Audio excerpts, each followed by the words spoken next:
Jack Holloway's horse stopped at the edge of the ravine below. A cabin lay crushed under pine and snowdrift. Roof caved, walls split like broken ribs. He nearly rode on.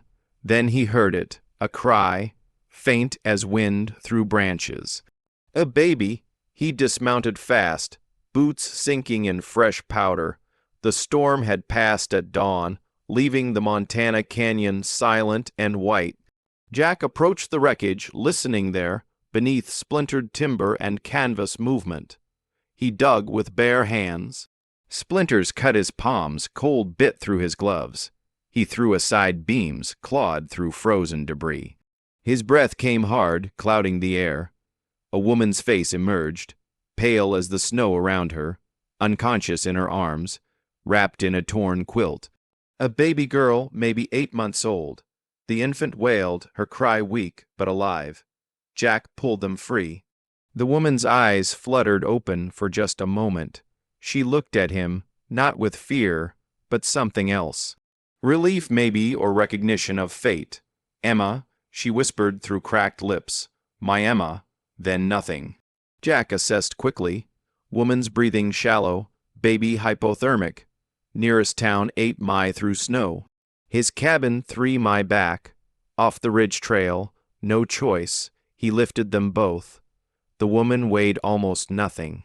He tied her carefully to his saddle, cradled the baby inside his coat against his chest. Her small body shivered against him. He rode into the falling dusk. Wind picked up, carrying the promise of more snow. The baby whimpered once, then went quiet. Too quiet. Jack kicked his horse faster. When he reached his cabin, he shouldered the door open. The fireplace sat cold and dark. He laid the woman on his bed, the baby beside her. His hands shook as he struck the match. The first flame caught. Light filled the small room, illuminating 3 faces in the darkness, his weathered and desperate, theirs pale and still. He didn't know yet this moment would change everything. Dawn came gray through the single window. Jack had kept the fire burning all night, fed it until the cabin grew warm. He'd wrapped them both in every blanket he owned. The baby stirred first. Emma, her eyes opened, dark, searching. She made a small sound, not quite crying. Jack had no idea what to do with a baby. He found goat milk in his cold cellar, warmed it by the fire, dipped a clean cloth in it, let her suck the fabric. She took it hungry. The woman woke slowly. Fever burned in her cheeks. She tried to sit up, couldn't. Her eyes found Emma, then Jack. "She's all right," Jack said, drinking. The woman nodded slightly. She didn't speak. Just watched him with those careful eyes, weighing, measuring, deciding if she could trust. He brought her broth, and she drank a little, slept again. By the second day, Jack rode to town. He needed medicine, more milk, supplies. The general store smelled of tobacco and leather. Mrs. Henderson ran the counter, while her husband worked the back. "Jack Holloway," she said, surprised. "Twice in 1 month. What brings you? Need some things." He kept his list short, his answers shorter. But Mrs. Henderson had a nose for gossip. "Heard you took in someone, woman and a child, storm casualty, cabin collapsed." "Where's her husband?" Jack met her eyes, dead. "I expect he paid." Left before more questions came. When he returned, he found the woman sitting up. She'd cleaned his dishes, folded the blankets, small gestures, careful like a guest trying to earn her keep. That evening, they ate together. Bread, stew, silence. Emma sat propped between them, laughing when firelight danced on the wall. Jack felt something crack inside his chest, something he'd buried 6 years ago when his own wife and infant son had died, when he'd stopped being a man who lived and became a man who just survived. The woman watched the fire. "Why did you stop?" Her voice was barely used. Jack stared at his hands, calloused, scarred, couldn't not. She looked at him, then really looked. After a long moment, she nodded. Later, she stood at the window outside. Snow still covered everything, no trails, no escape. I have nowhere to go, she said quietly. Jack felt the weight of those words, the responsibility, the risk. Then stay, they both knew it wasn't simple, but sometimes the right choice never is. 2 weeks passed. Snow began its slow retreat.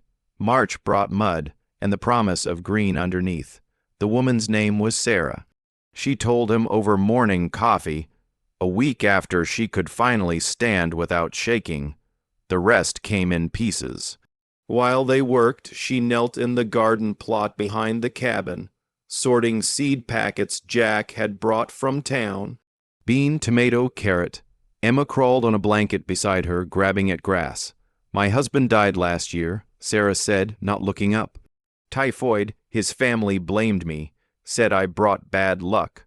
Her voice was flat, matter of fact, like she'd told the story so many times it had worn smooth. They took the house. I went west, that cabin. I thought I'd be safe there. Jack chopped wood nearby. Each strike of the axe precise, controlled. You were alone. Better alone than with people who hate you. He understood that, split another log. My wife died, son too. Same fever. The words came hard, unused. 6 years back. Been here since. Sarah's hand stilled on the seeds. She looked up at him. Snow still clung to the distant mountains. But the sun felt warmer than it had in months. You gave us life, she said. That's enough. She reached out, touched his hand briefly. Just her fingertips on his knuckles. But it was the first touch between them that wasn't about survival. Both of them froze. Emma squealed, breaking the moment. Hoofbeats approached. Jack turned. Pastor Williams rode up the trail, his collar white against his dark coat, his smile professional. Jack heard you had guests. Sarah and her daughter, storm survivors. The pastor dismounted, glanced at Sarah. Polite but measuring. Wonderful that you helped Christian charity. A pause. Though folks in town are curious about arrangements. How long she's staying. Jack's jaw tightened. Long as she needs, of course, of course. Pastor Williams smiled. Just people talk. You understand. Propriety matters, especially with a child involved. Let them talk. The pastor's smile never wavered, but his eyes hardened. I'm trying to help you, Jack. Think about appearances. He left soon after, but the warning hung in the air like smoke. That night, Jack watched Sarah tuck Emma into the crib he'd built from scrap lumber. She hummed something low and sweet. The baby's eyes closed, her breathing evening out. They were already a family in everything but name, and the town wouldn't let that stand. Spring came fast once it started. By late April, the garden showed green shoots. Sarah worked it every morning, her hands learning the rhythm of this new soil. But town was different. She went for flour one afternoon. The general store fell silent when she entered. Women turned their backs, whispered just loud enough. Living in sin. That woman, poor Jack, being taken advantage of. Sarah paid quickly, left without a word. The ride home felt longer than it was. She found Jack in the yard teaching Emma to walk. He held the baby's hands while she toddled forward on unsteady legs. When she fell, he caught her. They both laughed. Sarah watched from the fence. The contrast cut deep. This joy, this simple moment against the world's cold judgment. A neighbor rode up as evening fell. Tom Fletcher, whose land bordered Jack's to the south. Good man. Usually Jack, word of advice. Town council's meeting next week about your situation. What situation? Tom glanced at Sarah. Uncomfortable. You know how folks are. They're talking about asking you to make things proper or asking her to leave. Jack's face went hard. This is my land, my business. I know. I'm just saying. Pressure's building. Tom tipped his hat to Sarah. Rode off inside. After Emma slept, Jack and Sarah washed dishes together. Their hands touched in the water. He turned to her. She looked up. The space between them felt charged, electric. He leaned closer. She didn't pull away. Emma cried out from the other room. The moment shattered. Sarah stepped back quickly, cheeks flushed. We can't. This isn't real. Feels real to me. Feelings aren't enough against a whole town. Jack, she went to Emma. Jack stood alone in the kitchen, water dripping from his hands. That night, through the thin wall, he heard her crying softly. He made a decision. He'd marry her, make it legitimate, silence the gossip, and give Emma a name, a future, give Sarah protection. But first, he needed to ask her properly, not out of duty, out of choice. Tomorrow, he thought, tomorrow I'll tell her. He didn't know tomorrow would bring different plans entirely. Emma woke screaming. Sarah reached her first. Felt the fever blazing through the baby's nightgown. Jack, he was up instantly. One look at Emma, convulsing, her small body rigid, and he knew he'd seen this before. Stay with her, keep her cool. He was dressed and moving. I'm getting the doctor. He rode through darkness, pushed his horse hard, pounded on Doc Miller's door until the old man answered. Blurry and annoyed, that annoyance vanished when Jack explained. They returned by dawn. Doc examined Emma while Sarah hovered, pale and shaking. Scarlet fever, Doc said finally. She'll live or die by morning. Keep her cool, make her drink if she can, and pray. Sarah's face crumbled. Jack caught her as her knees gave out. They took shifts through that endless day and night. Jack would sit with Emma while Sarah slept fitfully. Then Sarah would take over, singing soft and desperate, while Jack paced outside. In the dead hours before dawn, Sarah broke. I don't deserve this. Your kindness, God's punishing me for stop. Jack knelt beside her chair.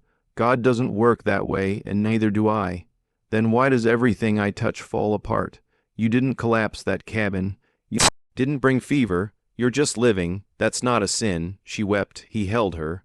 Doc pulled Jack aside before he left. I'll come back tomorrow, check on her. A pause. Town council got to me. Jack said I'm enabling immorality by coming here. This might be my last visit. Jack's hands curled into fists. She's a baby. I know I'm still coming, but thought you should know what you're up against. By morning, Emma's fever broke. Her eyes opened clearer. She reached for Sarah with a tiny hand. Relief hit like a wave. Sarah and Jack clung to each other, crying and laughing at once. But when Emma fell asleep again, healthy sleep this time, Sarah stood. I need to leave. Jack went cold. What? Before I destroy your life completely, the town won't stop. They'll take Emma, ruin you. I can't. You are my life. The words came fierce. Desperate, you and Emma, don't you see that? Then let me protect it by going. She pulled out her old bag, started packing while Emma slept peacefully. Jack watched paralyzed, torn between keeping her and letting her go, which was love, which was selfishness. He didn't stop her. Not yet. The town hall meeting was called for Thursday evening to discuss community moral standards. The notice read. Jack went alone. Sarah wanted to stay back, but he saw her slip in through the rear door. Emma bundled in her arms. The room was packed. Oil lamps threw shadows on walls. Faces he'd known for years looked at him like a stranger. Pastor Williams stood at the front.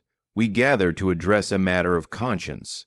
Jack Holloway has for over a month now housed a woman of unknown character. No chaperone, no marriage, a child present. Witnessing this arrangement, Jack stood. Her name is Sarah. She's a widow. I gave her shelter after a storm. Where's the sin in that? Murmurs rippled through the crowd. The sin, a voice called out. Mrs. Henderson, is in the appearance. What that child is learning, what example it sets. Someone else rose. I have here a letter anonymous. Yes, but from someone who knew Mrs. Sarah's past. He began reading claims of abandonment, infidelity, a husband who didn't die but fled, lies, but poison spreads fast. Sarah stood in the back. Jack saw her face go white. She turned, pushed through the door. Emma's cries echoed as she fled. Jack moved to follow, but Pastor Williams blocked his path. "Let her go, Jack. It's for the best. Get out of my way. We're taking a vote. You have 2 weeks. Send them away or face complete exile. No trade, no help, no church." The pastor's voice dropped. "And there are families here, good Christian families, willing to take that child, give her a proper home." The threat landed like a punch. Jack left without another word. He found Sarah at the cabin packing. Emma cried in her crib, overt, tired, and confused. "I won't let them take her." Sarah's hands shook as she folded clothes. "Or ruin you. I'll go west, find work, disappear." "Sarah, no." She wouldn't look at him. "I should have left when I could walk. This is my fault." Jack wanted to argue, wanted to promise he'd fix it, but doubt crept in like cold through cracks. Was he being selfish? Was keeping her here destroying everything? He stood silent while she packed. That night he sat alone by the fire. Sarah and Emma slept or pretended to. He stared at the flames until they blurred. Jack didn't sleep. He watched embers die, watched darkness give way to gray dawn. Memories came unbidden. His wife's face, his son's small hand, the day they died, the hollow silence after the years since, just surviving, half a man, half alive. Then the moment he pulled Sarah from the wreckage, her eyes opening, the baby's cry, the first time in a decade he'd felt anything but numb. They didn't just receive his help, and they gave him something back, a reason to wake up, a future to build toward, choosing safety now, letting them go to spare himself pain that was choosing death again. He stood. The sun was rising, painting the mountains gold. Sarah was in the kitchen feeding Emma. She didn't look at him. Jack knelt in front of her chair. Not a proposal, something deeper, a covenant.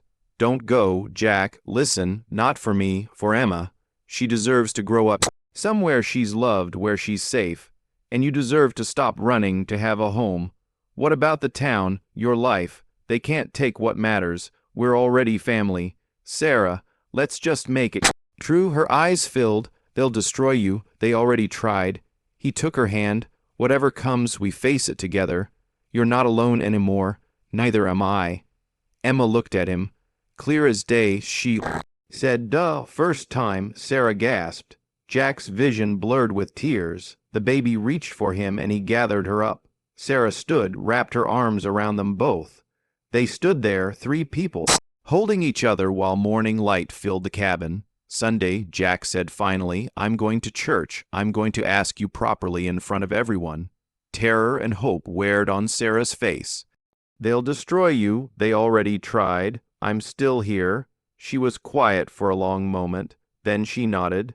Emma patted Jack's cheek. "Da Ma," the words she'd needed, the family she'd always known. Now, they just had to fight for it. Sunday came clear and bright. Jack wore his one good shirt. Sarah dressed Emma in the little dress she'd sewn from flour sacks. They walked into church together. Silence was deafening. Every head turned. Gasps rippled through pews. Mrs. Henderson clutched her Bible like a weapon. They sat near the back, Emma on Sarah's lap. Perfectly calm, Pastor Williams began his sermon, something about righteousness and separation from sin. His eyes kept drifting to Jack. Halfway through, Jack stood. "Before you judge, hear the truth." The pastor stopped mid-sentence. "This is not, it's my turn." Jack's voice carried steady. "You all know the story by now. I found Sarah and Emma in a collapsed cabin, brought them home, cared for them." He looked around the room, met every eye that would hold his. "She's guilty of nothing but surviving, being a widow, trying to protect her child. And you," Mrs. Henderson called out, "what are you guilty of?" "Being too afraid to live until they showed me how." He turned to Sarah. She stood slowly, Emma in her arms. "I'm asking you before God and this town, will you marry me, not out of obligation, not to silence gossip, but because I love you, because Emma deserves a father, because we're already family." The room erupted. Half the congregation rose in protest. Pastor Williams demanded order, but Sarah's eyes never left Jack's. "Yes," she said clear. "Certain, yes." Emma giggled, grabbed for Jack. "Da," a woman stood in the middle pew. Mrs. Fletcher, Tom's wife, enough. Her voice cut through the chaos. I lost a child once. I know what grief looks like, and I know what love looks like. She looked at Pastor Williams. There's been enough judgment. Let them be. Slowly, others stood. Not everyone, maybe not even half, but enough. Tom Fletcher rose. Then old Mr. Chen from the Mercantile, 3 families from the North Farms, the justice of the peace, stood from the back. I'll marry you right now if you want. Pastor Williams started to protest, but Mr. Chen cut him off. Your authority ends where decency begins, Reverend. They moved outside. Those who wanted to witness followed. Those who didn't stayed inside. The ceremony was simple. No flowers, no music, just vows under open sky. I do, Jack said. I do, Sarah whispered. Emma squealed her approval. The justice pronounced them married. Some clapped, others walked away. Jack kissed Sarah, brief, gentle, real. They walked back to the horses, a family now. Officially, not everyone agreed, but enough people had stood with them to make a difference. That was enough. 6 weeks passed. June brought full summer. The garden Sarah had planted in early spring now burst with life. Beans climbed stakes, tomatoes hung heavy and red, herbs scented the morning air. Emma ran between rows, chasing butterflies, nearly a year old now, steady on her feet. She laughed when they landed on flowers just beyond her reach. Jack worked on the cabin addition, a proper nursery, a workshop, building their future one board at a time. Sarah tended the garden. Her hand rested on her belly, just a small curve, barely showing. Jack had noticed. His smile had said everything. Town remained divided. Some neighbors returned cautiously, offering help with harvest, sharing gossip over coffee. Others never would. The church had split, half following Pastor Williams, half meeting in Tom Fletcher's barn with old Mr. Chen leading hymns. But life continued. That was the strange gift of time. It kept moving. Evening came soft and golden. They sat on the porch Jack had built last month. Emma drowsed between them, full of dinner and sunshine. Sarah leaned against Jack's shoulder. Think the town will ever fully accept us? She asked. Don't need them to, just need us, she smiled. Us is enough, more than enough. The mountains turned purple in the distance. Somewhere a meadow lark sang its evening song. Jack thought back to that winter day, the collapsed cabin, the desperate dig through snow, the baby's cry, how close he'd come to riding past. How different everything would be if he had never thought I'd have this again. He said quietly, have what? Tomorrow? Something to look forward to. Sarah's hand covered his. Emma's small hand reached up, patted them both. 3 hands stacked, soon to be 4. Inside, the lamps glowed warm. Outside, the garden grew above. Stars began to appear. Winter had passed. Spring had come and gone. Summer was here, and autumn would follow. And another winter after that. But this time they'd face it together.